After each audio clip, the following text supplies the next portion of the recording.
Good morning, everyone. Welcome to RISC-V workshop. My name is Zhichun Huang with National Tsinghua University. And if you don't spare my first name, just call me CT. My friends do that.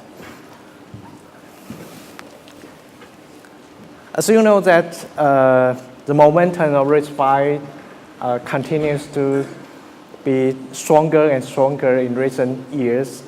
And the workshops have been there for a few countries worldwide. And this is the first time we have RISC-V workshop coming to Hsinchu, Taiwan.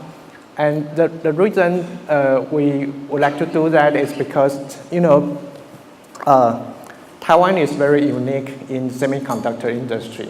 In this small island, you can easily access all the different segments of the entire ecosystem within one day. So especially in Hsinchu National Park, it's just 10 minutes away. So we think it's a very good opportunity to bring up the discussion of RISC-V to enable the future innovation. To make it happen, I'd like to thank our program committee. Oh, by the way, this is me probably a decade ago, in case you didn't recognize. And we have Charlie Su as our vice chair. I would like to show my special thanks to Charlie for very, very strong support from him and Andy's.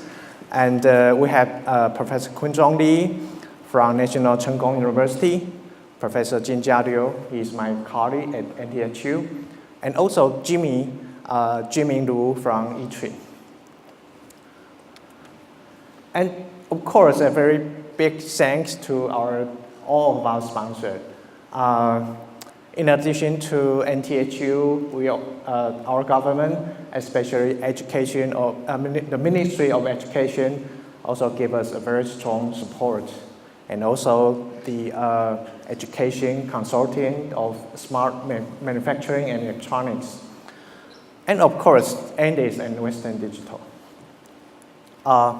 We have several tabletop sponsors in this event, and we also have an audio-video sponsor from E3. And in addition to them, I also want to show my personal appreciation to Informa and the Design Technology Center at NTHU for their solid logistic support. Without them, we can't make this event so successful.